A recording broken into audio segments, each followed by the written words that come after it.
Mrs. Thomas Beresford, better known as Tuppence, lounged on the divan with a restlessness that could rival a caged bird.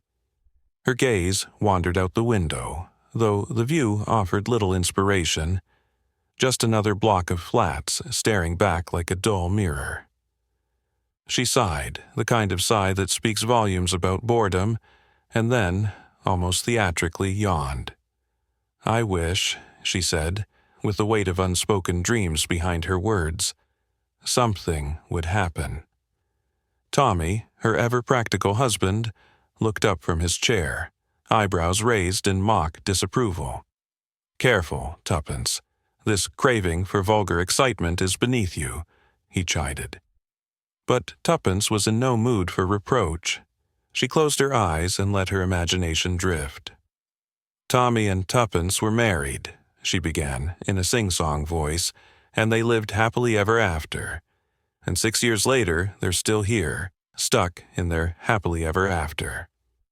Her tone carried a hint of irony, and when she opened her eyes again, there was a spark of rebellion in them. "It's extraordinary, isn't it? Life never turns out the way you think it will." Tommy smirked. "A profound observation, my dear, but hardly original. Poets and philosophers have beaten you to it, and done it with a bit more finesse." But Tuppence was undeterred. "6 years ago," she continued, "I thought life would be a grand, sweet song. With you by my side and a little money to buy whatever we wanted, I was sure we'd be dancing through life. But now I don't even notice the music anymore." "Is it me, or the money that's lost its charm?" Tommy asked, feigning injury. "It's neither," Tuppence replied with a teasing smile. "It's just, I've grown used to my blessings, the way you don't think about breathing through your nose until you've got a cold." And there it was, the crux of her discontent. Tuppence didn't want luxury or stability. She wanted chaos, excitement, a spark to ignite the monotony of daily life. She wanted the kind of adventure where strangers stagger into rooms with cryptic warnings, or dark mysteries unravel in the dead of night.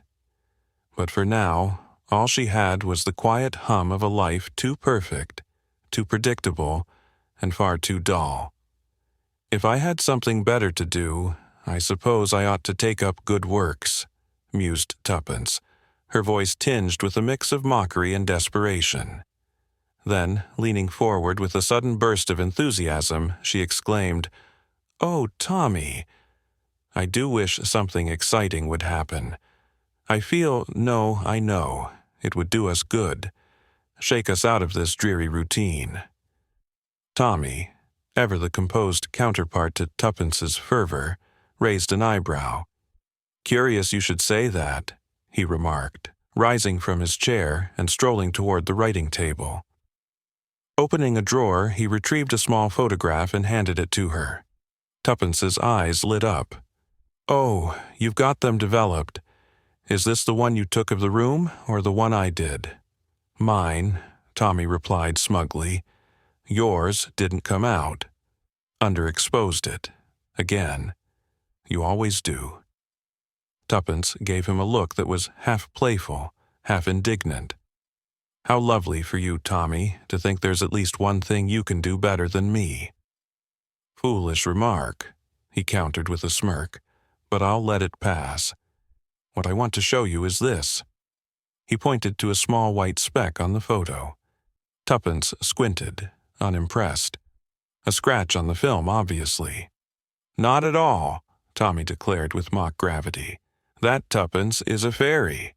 Tommy, you idiot." She took the magnifying glass he handed her and studied the image. To her amazement, the scratch did, with a generous dose of imagination, resemble a tiny winged creature perched delicately on the fender. "It has wings," she gasped. "Tommy, what fun. A real, live fairy in our flat. Shall we write to Sir Arthur Conan Doyle? Maybe she'll even grant us 3 wishes." "Well," Tommy said with a grin, "you've been wishing all afternoon for something exciting to happen. Perhaps the fairy is listening. At that very moment, the door swung open, and in stepped Albert, their perpetually theatrical 15-year-old servant. His manner was so exaggeratedly grand that one could hardly tell whether he was attempting to emulate a footman or a page boy. With an air of immense importance, he announced, "Madam, are you at home? The front doorbell has just rung." Tuppence rolled her eyes, half amused and half exasperated. "I do wish Albert wouldn't go to the cinema so often," she muttered after nodding her assent. "He's clearly been watching too many Long Island butler dramas. Still, I suppose it's better than his old habit of insisting on delivering visitors' cards on a silver salver." Moments later, Albert reappeared and, with the gravitas of announcing royalty, declared, "Mr. Carter." "The chief!" Tommy exclaimed, leaping to his feet in surprise. Tuppence's face broke into a radiant smile as she greeted the tall, gray-haired man with piercing eyes and a tired yet knowing smile. "Mr. Carter, how wonderful to see you." The man inclined his head slightly, his expression faintly amused. "That's good, Mrs. Tommy. Now tell me, how's life? Satisfactory, I hope." Tuppence's eyes sparkled with mischief. "Satisfactory, yes, but dull, very dull." Mr. Carter chuckled, leaning back in his chair. "Better and better. It seems I've come to the right place. You, Mrs. Tommy, are clearly in just the mood I was hoping for." Tuppence sat up straight, her excitement palpable. "This sounds exciting, Mr. Carter. Do go on." Albert, still in his Long Island butler persona, entered with tea. After completing the task without mishap, a rare achievement, he exited, leaving Tuppence practically bouncing in her seat. "You did mean something exciting, didn't you, Mr. Carter? Are you sending us on a secret mission to darkest Russia? Disguised as Bolshevik spies, perhaps?" Mr. Carter shook his head, a wry smile tugging at his lips. "Not exactly that, Mrs. Tommy, but yes, there is something.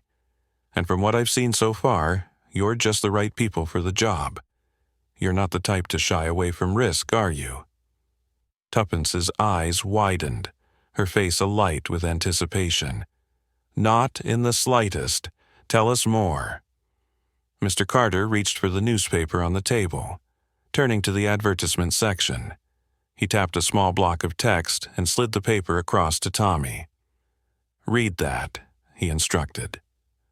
Tommy picked up the paper and read aloud. "The International Detective Agency, Theodore Blunt, manager." Tuppence's curiosity was piqued. "And what exactly does that have to do with us?"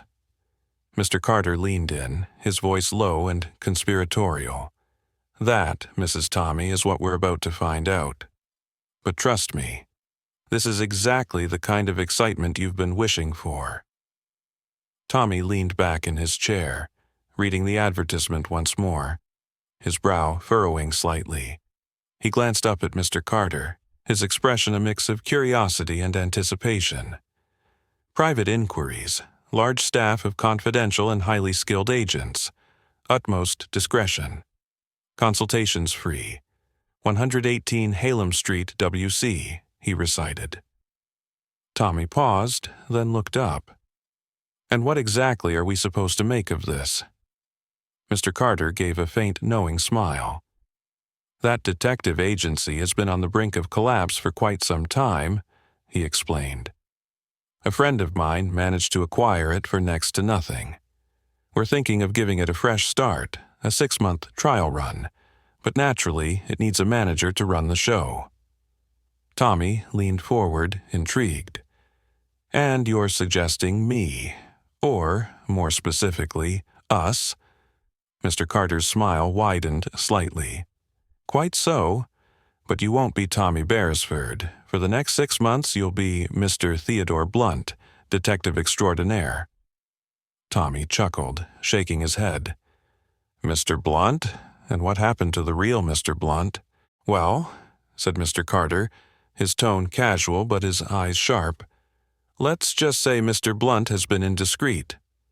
Scotland Yard had to intervene, and he's now enjoying His Majesty's hospitality. Unfortunately, he's been less than cooperative, so we don't know nearly as much as we'd like about some of his dealings. Tommy nodded slowly. I see, or at least, I think I see. Mr. Carter's voice lowered conspiratorially. There's one particular detail you need to keep an eye out for. Blue envelopes with Russian stamps. They're supposed to come from a so-called ham merchant looking for his wife, a refugee who arrived in England years ago.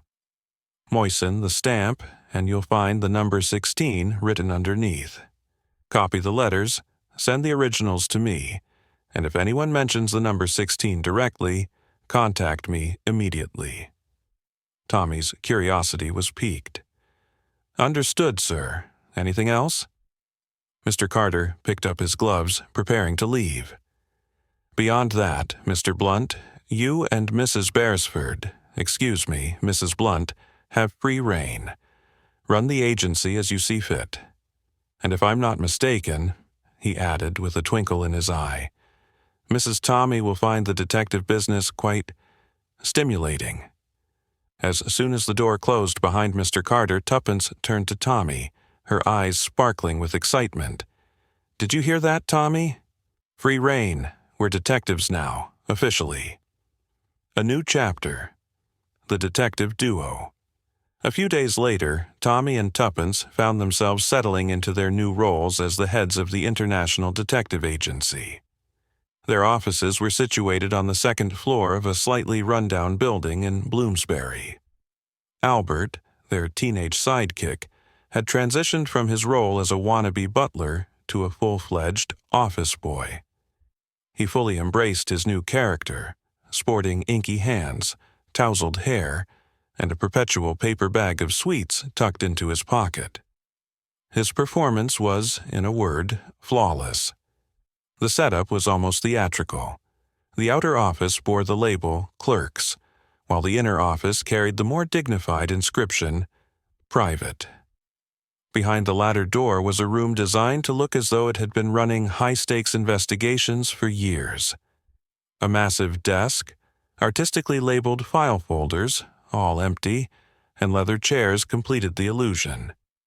Tommy sat behind the desk, occasionally picking up the telephone to practice his authoritative voice. Meanwhile, in the adjoining office, Tuppence had her own domain. A typewriter, a less impressive desk, and a small gas ring for making tea. The stage was set, the characters were ready. Everything was perfect, save for one glaring issue: no clients. Tuppence, undeterred by their lack of business, brimmed with enthusiasm. This is going to be marvelous, Tommy. We'll track down jewel thieves, uncover missing persons, and expose embezzlers. Just imagine the adventures we'll have. Tommy, ever the realist, raised an eyebrow. Tuppence, you've been reading far too many cheap novels. Let me bring you back to reality. If we get clients at all, there'll be nothing but suspicious husbands and wives looking for divorce evidence. That's the bread and butter of private detectives. Tuppence wrinkled her nose in disgust. Divorce cases? Ugh, I refuse. We'll set a higher standard for this agency. No divorce work. Tommy sighed. We'll see how long your high standards last when the rent comes due. The first week, a dose of reality. A week later, their dreams of thrilling cases and international intrigue had taken a nosedive. Tommy slumped in his chair, his frustration evident. 3 women convinced their husbands are sneaking off for weekends. That's all we've had so far. What about you? Any luck while I was out? Tuppence groaned. Just a fat old man who suspects his wife is too friendly with the milkman. Honestly, Tommy, I never realized how depressing this business could be until now. I'm sick of saying we don't do divorce cases. Maybe we should just add it to the advertisement and be done with it. Tommy shrugged. At least we're not completely ignored. Small victories, Tuppence. But Tuppence wasn't ready to give up. No, Tommy, I refuse to let this agency become a joke. If we don't get an exciting case soon, I'll commit a crime myself just so you can solve it." Tommy chuckled. "How noble. And what, exactly, would that accomplish? You'd end up in court, and I'd spend my days testifying at the Old Bailey instead of running this agency." "Better than doing nothing," Tuppence shot back, her arms crossed defiantly. Tommy leaned back, smirking. "Your optimism is inspiring, Tuppence. Too bad it's based entirely on your belief that we have talent." "Of course we have talent," Tuppence retorted. "I've read every detective novel published in the last decade." "And so have I," Tommy replied. "But somehow I doubt that qualifies us as experts." "Pessimist," Tuppence declared with a dramatic flair. "All we need is one good case to prove ourselves." Tommy sighed, a glimmer of amusement in his eyes. "All right, Mrs. Blunt. Let's see if the universe is kind enough to send us something interesting before we die of boredom." Tommy leaned forward, the polished Mr. Blunt persona slipping seamlessly into place. His piercing gaze was sharp, his tone brisk. "Let's start from the top, shall we? Who is missing, and why do you believe we're the ones to find them?" The young man fidgeted nervously, his hands twisting together as though trying to tie invisible knots. "Well, you see, it's frightfully complicated. I mean, she didn't exactly disappear, not in the dramatic sense, but—" He trailed off, looking utterly lost. Tommy sighed inwardly. This was going to be painful. "Take a breath, old chap. We specialize in delicate matters. Start at the beginning. Who is she?" The client hesitated, his face flushing slightly. "Her name's Marguerite. Well, I mean, that's what she said her name was. I met her at a party last month. She was unbelievable. You know the type. Stunning, mysterious. One of those girls you just can't forget." Tommy nodded slowly, already forming a mental picture. "And then?" "And then," the young man continued, "she just vanished. One minute we were laughing and chatting, the next she was gone. No goodbye, no explanation, nothing." Tommy raised an eyebrow. "You've been looking for her ever since?" "Well, yes, but it's not just that. You see, she left behind something, a letter." Tuppence, listening from the adjoining office with bated breath, nearly stopped typing altogether. "A letter?" Now things were getting interesting. Tommy leaned forward, his tone sharpening. "A letter, you say? What kind of letter?" The young man hesitated again, looking increasingly uncomfortable. Well, it wasn't addressed to me. It was addressed to someone else, a man, and—" He broke off, biting his lip. Tommy's patience was wearing thin, but he kept his expression neutral. "Go on. What did the letter say?" "It said something about meeting at a place called The Rendezvous and mentioned the number 16. Tommy froze. The number 16. His mind snapped back to Mr. Carter's cryptic instructions. Blue letters, Russian stamps, and the number 16. Coincidence? Unlikely. He masked his surprise and kept his tone even. "I see. And you've no idea what this rendezvous might be?" "None at all," the young man admitted. "But the way she wrote it, it seemed urgent, almost like she was in danger." For a moment, there was silence in the room, broken only by the faint clicking of Tuppence's typewriter in the background.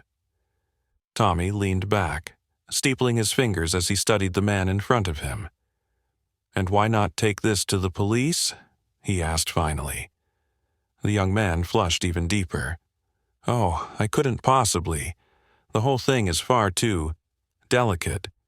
You see, Marguerite isn't exactly, well, she's not from my circle, and if word got out, well, it would cause an absolute scandal."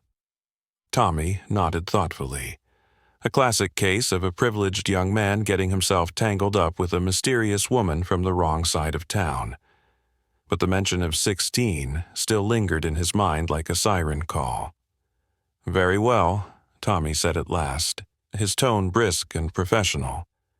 "We'll take the case, but I'll need every detail you can remember about Marguerite. How she looked, how she spoke, where you met her, everything." The young man brightened visibly. "You'll really help me?" "Of course," Tommy said smoothly. "That's what Blunt's Brilliant Detectives is here for." Behind the scenes, in the adjoining office, Tuppence was practically vibrating with excitement. She scribbled down notes furiously, her mind racing. A mysterious woman, a cryptic letter, and a scandalous young client. This was exactly the kind of case she had been dreaming of. She barely managed to contain herself until the client left. As soon as the door clicked shut, she burst into Tommy's office, her eyes sparkling. "Tommy, this is it. This is the case that's going to put us on the map." Tommy smirked. "Steady on, Tuppence. The man's clearly a fool, and we don't even know if this Marguerite of his is real." "But the letter, Tommy," Tuppence insisted. "It mentioned the number 16. Don't tell me you think that's a coincidence." Tommy leaned back in his chair, considering. "It's certainly curious. And if there's one thing I've learned in this business, it's that curiosity is usually worth following." Tuppence grinned. "Then it's settled. We're on the case." Tommy sighed, but couldn't help smiling. "All right, Mrs. Blunt, let's see where this rabbit hole leads." Tuppence leaned forward, a subtle but professional smile playing on her lips. "Yes, Mr. St. Vincent, we only employ the finest minds. At Blunt's Brilliant Detectives, results are not just a promise, they're a certainty." Lawrence Street. Vincent blinked, dazzled. "By Jove, that's amazing.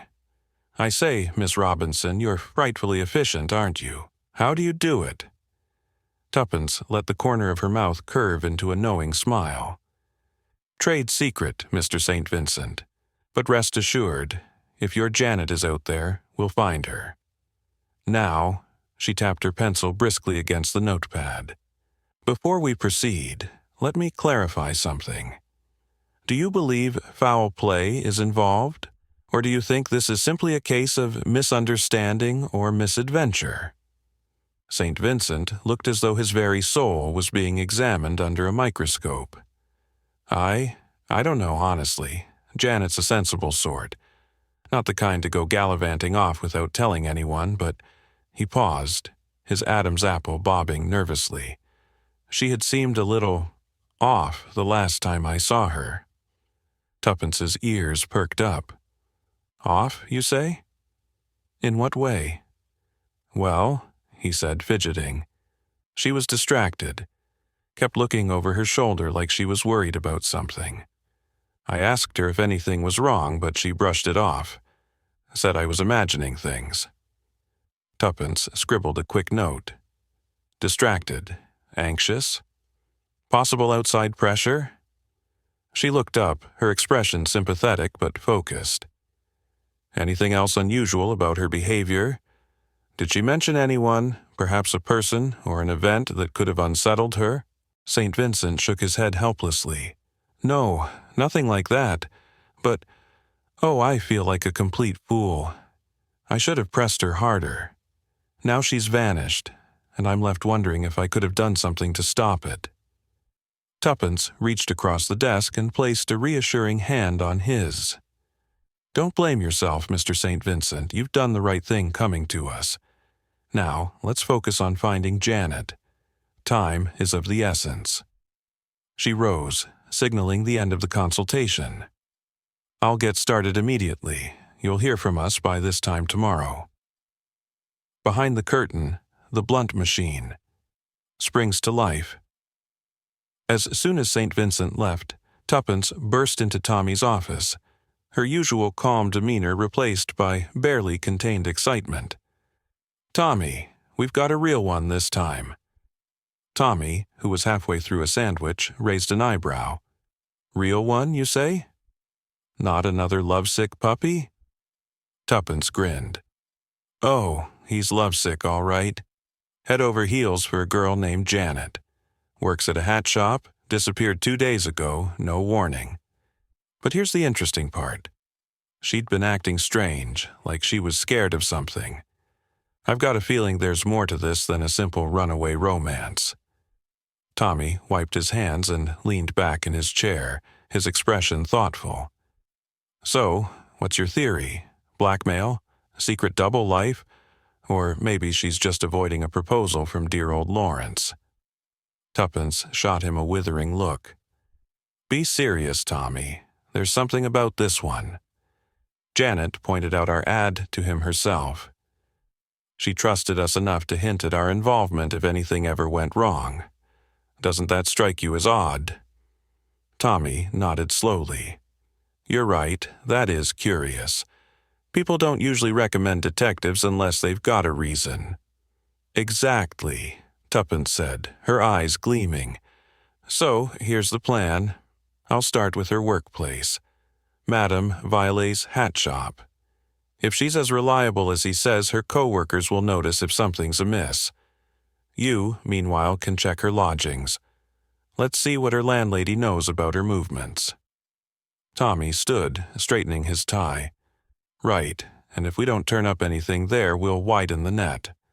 Let's hope St. Vincent's pockets are as deep as his devotion to Janet. Tuppence chuckled. Oh, I think he'd sell his soul for her at this point. But let's not test that just yet. I'll meet you back here in 2 hours with my findings. The plot thickens. By late afternoon, Tuppence was perched on the edge of Tommy's desk, her notebook open in her lap. So, here's what I got from Madame Violet's, she began. Janet was well liked, quiet, punctual, no enemies. But here's the twist. 2 days before she vanished, a man came into the shop asking for her. Tall, dark, handsome in a brooding sort of way. Sound familiar? Tommy frowned. Not St. Vincent, then. Did this mystery man leave a name? Tuppence shook her head. No name, but he seemed insistent. Left with a hat he didn't even seem interested in buying. Tommy leaned back, considering. And at her lodgings? Same story, Tuppence said. No sign of her, but the landlady mentioned seeing a man lurking near the building around the time she disappeared. Sounds like our brooding hat buyer. Tommy tapped his fingers on the desk, his mind racing. So, we've got Janet, a mystery man, and a lovesick client who doesn't know half as much about his girl as he thinks he does. I'd wager there's a whole other side to Janet we haven't seen yet. Tuppence grinned. Exactly what I was thinking. The question is, what's she hiding? And why does it feel like it's about to land us in the middle of something very messy? Tommy's eyes gleamed with excitement. Messy is good, Tuppence. Messy means interesting. Let's dig deeper.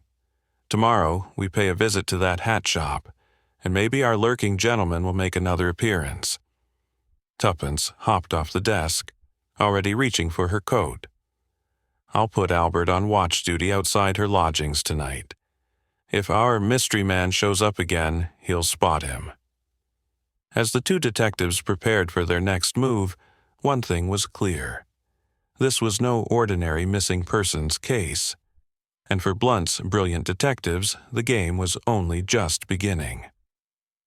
Tuppence leaned forward, her pencil poised in the air, eyebrows raised.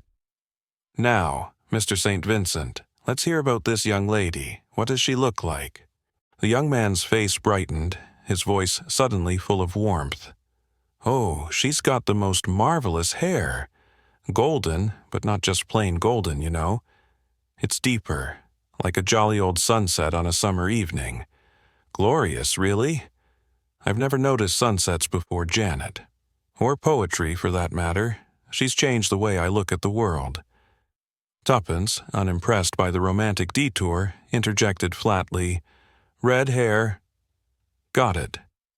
She jotted it down as if it were a grocery list. What about her height? Oh, tallish, he stammered, waving his hand vaguely. And her eyes, ripping eyes, dark blue, I think.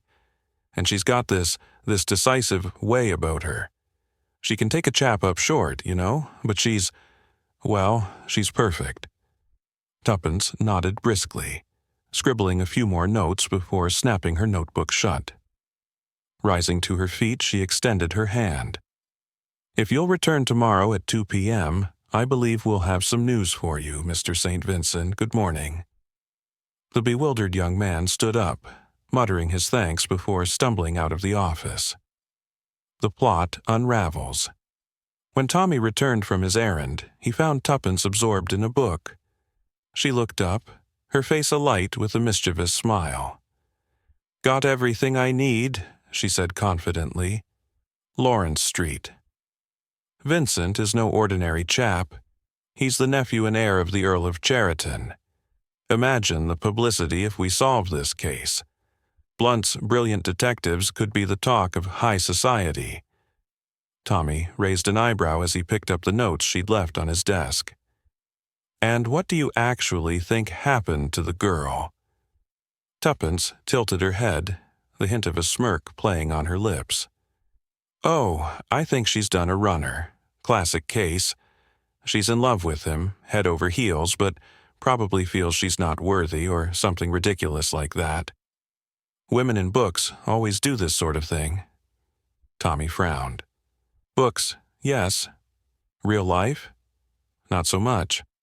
What if there's something else going on? A scandal, perhaps? Or what if she's in trouble? Tuppence waved him off with a laugh. Relax, Tommy. This isn't a gothic novel. I'll bet she's holed up somewhere, crying her eyes out, debating whether she should marry him. But, she added, her tone growing smug, to Mr. St. Vincent I've guaranteed results in 24 hours. Tommy dropped his papers, aghast. You what? Are you completely mad? Tuppence grinned, unbothered by his panic. Oh, don't worry. Mother knows best, Tommy. Leave it to me. Before Tommy could protest further, she breezed out of the room, leaving him to mutter curses about her over-fervent imagination as he grabbed his coat to follow up on his own leads. The twist. When Tommy returned, tired and frustrated from combing through hospitals for any trace of the missing girl, he found Tuppence calmly extracting a packet of biscuits from a hidden stash. You look dreadful, she remarked casually, biting into a biscuit. What have you been up to? Tommy groaned as he slumped into a chair, making the rounds of the hospitals, trying to match her description. And you? Sitting here nibbling biscuits? You can't find this girl single-handed by 2 p.m. tomorrow. Tuppence smirked, pouring herself a cup of tea. Oh, can't I? Well, lucky for you, I already have. Tommy sat bolt upright. What? You're joking. Not in the slightest, she replied, her tone smug. Simple deduction, dear Watson, very simple indeed. Tommy's eyes widened. Where is she, then? Tuppence grinned, pointing toward the door of her adjoining office. She's next door, making tea. Tommy gawked at her, utterly floored. You mean she's been here this whole time? How on earth? Tuppence leaned back, savoring her triumph. Oh, Tommy, it's all in the execution. Turns out Madame Violet's hat shop is where I buy my hats, and one of the girls working there? An old hospital pal of mine from the war. We cooked this whole thing up together. She'd plant our advertisement in Young Saint. Vincent's head vanished dramatically, and voila. Publicity for us, a little nudge for him to propose, and Janet gets her happily ever after. Everyone wins. Tommy stared at her, half amused, half horrified. This is the most immoral scheme I've ever heard. You orchestrated this whole thing. You helped this girl snare a man like Lawrence Saint. Vincent? Tuppence waved his outrage aside. "Don't be so dramatic. Janet's a splendid girl, and if you ask me, she'll be the making of him. That weak-kneed romantic fool needs someone to keep him grounded. She'll whip him into shape, ease him off the cocktails and nightclubs and turn him into a proper country gentleman." Tommy shook his head in disbelief. "You're incorrigible." "Come on," Tuppence said, rising and heading for the door. "Let's meet her." The grand finale. Inside the next office, a tall girl with fiery auburn hair and a kind, pleasant face turned toward them, a steaming kettle in hand. Her smile was warm and natural, revealing a perfect set of white teeth. "Mrs. Beresford," she said, addressing Tuppence, "I hope you don't mind. I thought you might fancy a cup of tea yourself. Many's the time you made tea for me during those long hospital nights." Tuppence smiled warmly. "Tommy, meet my old friend Nurse Smith, better known as Janet. Janet, this is my husband and partner." Tommy extended a hand, still shaking his head in bemusement. "Smith, is it? How curious. Eh?" Janet blinked, puzzled. "Nothing," Tommy said with a faint grin. "Just a little monograph I've been considering." "Pull yourself together, Tommy," Tuppence quipped as she poured him a cup of tea. Raising her own cup, she declared, "To the success of Blunt's brilliant detectives, may we never know failure." As their cups clinked together, the room filled with laughter, camaraderie, and the promise of many more adventures to come.